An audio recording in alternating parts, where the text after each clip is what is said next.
আজি যিমানখিনি কুৱেশ্যন আলোচনা কৰিম সেইখিনি তোমালোকে এক্সামত পাবাই তো বলা আমি আজিৰ ভিডিঅ'টো আৰম্ভ কৰোঁ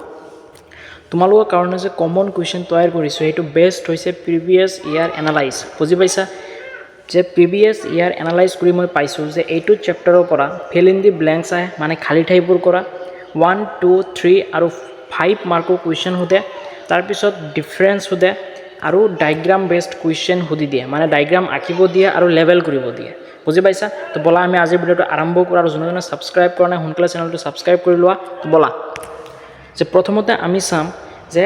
ফিল ইন দি ব্লেংকছ মানে খালী ঠাই বুজি পাইছা তোমালোকৰ কাৰণে মই লৈ আহিছোঁ 13টা মোষ্ট ইম্পৰ্টেণ্ট খালী ঠাই এইটো চেপ্টাৰৰ আৰু এই 30টা যদি তোমালোকে কমপ্লিট কৰি লোৱা খালী ঠাই ইয়াৰ পৰাই দুটা আহিব এক্সামত লিখি লোৱা 2027ত যেতিয়া তোমালোকৰ এইচএছ ফাইনেল এক্সাম হ'ব এতিয়া ইয়াৰ পৰাই তোমালোকে দুটা খালী ঠাই পাই যাবা আৰু তোমালোকে ইউনিট টেষ্ট হোক ক্লাছ টেষ্ট হোক প্ৰি টেষ্ট হোক সেইবোৰৰ কাৰণ টেনশ্যন নাই এইখিনি যদি কৰি লোৱা এইটো চেপ্টাৰৰ ইয়াৰ পৰাই কুৱেশ্যন থাকিব তো সব প্ৰথমটো কুৱেশ্যন কি কৈছে ইয়াত যে the main function of interstitial cells of seminiferous tubule seminiferous টিউবুলছত যে ইণ্টাৰষ্টেঞ্চিয়েল চেলছ আছে তাৰ ফাংচন কি হয় সেইটো লিখিব লাগে তাৰপিছৰ কুৱেশ্যনটো চোৱা যে অভিউলেশ্যন ইজ ইনডিউচড বাই অভিউলেশ্যন যে হয়তো তাৰমানে কোনটো হৰমনে কৰে সেইটো তাৰপিছত চোৱা 3 নম্বৰ কুৱেশ্যনটো the acrosomal vesicle of mature sperm contains dense enzyme বুজি পাইছা তো স্পামত যে এক্ৰজমেল ভেচিকল থাকে এইটো তাৰমানে কণ্টেইন মানে কোনটো এনজাইম কণ্টেইন কৰে তাৰপিছত 4 নম্বৰটো চোৱা ডেছ হৰমন ইনডিউচেছ তাৰমানে কোনটো হৰমন অভিউলেশ্যন কৰে এলএইচ হৰমন এইটো কুৱেশ্যন আৰু এইটো কুৱেশ্যন সেম 2 নম্বৰ কুৱেশ্যন আৰু 4 নম্বৰ কুৱেশ্যনটো সেমে হয় বুজি পাইছা তাৰপিছত চোৱা 5 নম্বৰ কুৱেশ্যনটো কি দিছে যে fertilization takes place in the fertilization ক'ত হয় তাৰপিছত 6 নম্বৰ কুৱেশ্যনটো দিছে যি the germinal epithelium of gonad is called তাৰপিছত দিছে চোৱা 7 নম্বৰ question anterior part of sperm is called স্পামৰ যে এণ্টেৰিয়ৰ পাৰ্টটো আছে তাক কি বুলি কোৱা হয় তাৰপিছত 8 নম্বৰ খালী ঠাইটো দিয়া হৈছে যে ডেজ চেলছ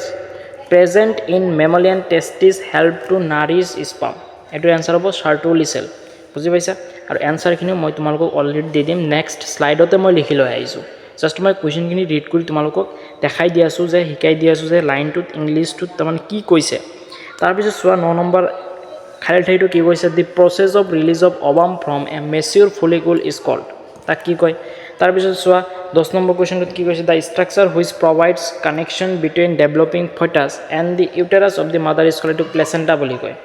হয়নে নাই তাৰপিছত 11 নম্বৰটো acrosome of sperm is formed from তাৰপিছত প্ৰজেষ্ট্ৰন ইজ ছেক্ৰেটেড বাই তাৰপিছত 13 নম্বৰটো দিছে যে cessations of menstrual cycles in female is called তো এই 13টা most important fill in the blanks হয় আৰু এইখিনি এনচাৰ মই তোমালোকৰ কাৰণে লিখি লৈ আহিছোঁ অলৰেডি তোমালোকে যদি চোৱা ইয়াত চোৱা এয়া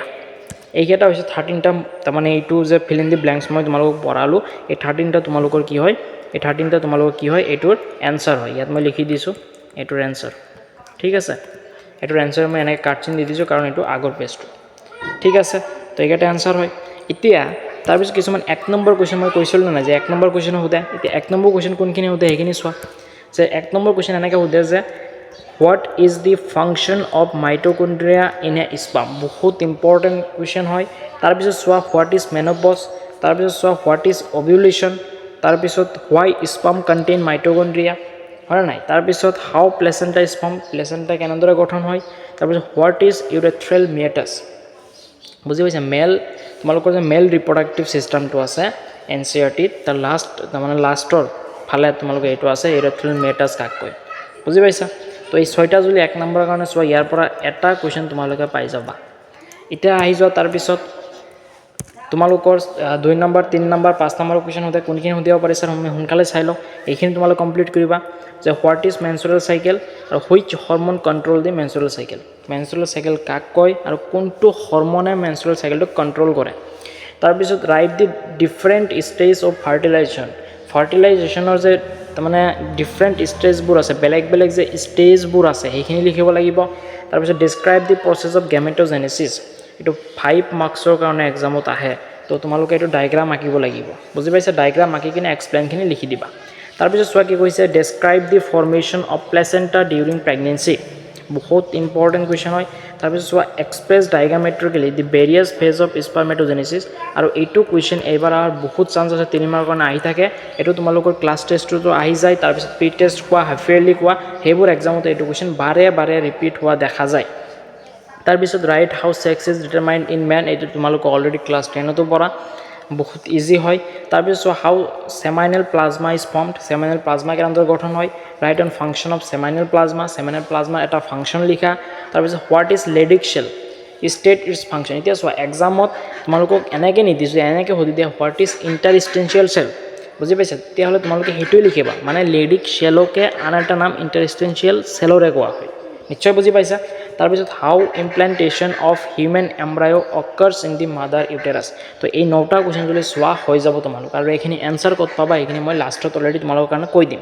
ঠিক আছে এতিয়া আহি যোৱা তাৰপিছত কেনেধৰণৰ কুৱেশ্যন আহিব পাৰে এইটো চেপ্টাৰৰ পৰা আৰু এতিয়া সোধে যে ডিফাৰেঞ্চ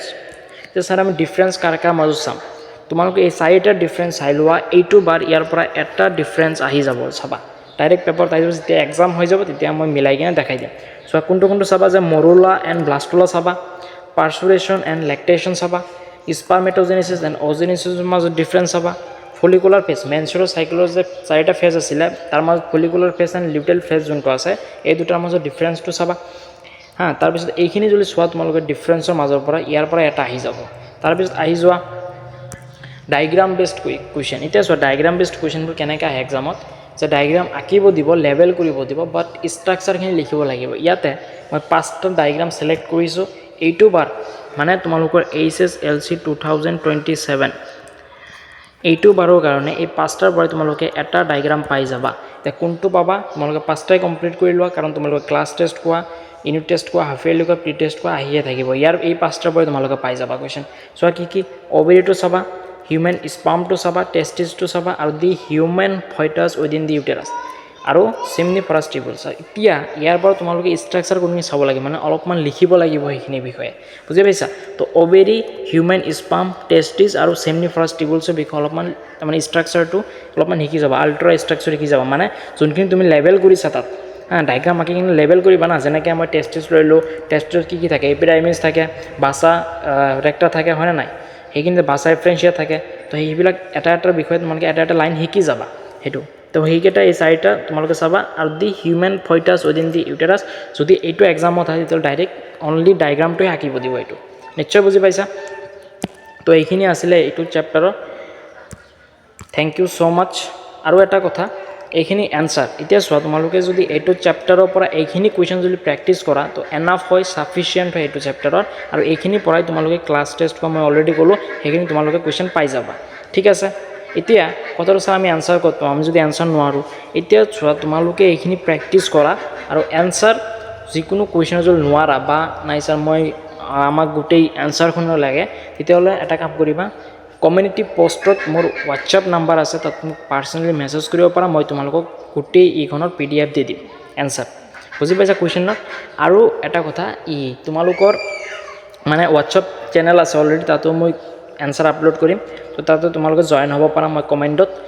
হোৱাটছআপ চেনেলৰ লিংক দি দিম ঠিক আছে তো আজিৰ ভিডিঅ'টো তোমালোকে কেনে লাগিল কমেণ্টত জনাবা যদি উপকাৰী লাগে তেন্তে লাইক শ্বেয়াৰ আৰু চেনেলটো ছাবস্ক্ৰাইব কৰিবলৈ নাপাহৰিবা কাৰণ এনেধৰণৰ আৰু বহু ইম্পৰ্টেণ্ট কুৱেশ্যন মই আগলৈ আনিম যিবোৰ তোমালোকৰ HS 2027 পৰীক্ষাত বহুত সহায় কৰিব তো ধন্যবাদ বন্ধুসকল আকৌ লগ পাম আগন্তুক ভিডিঅ'ত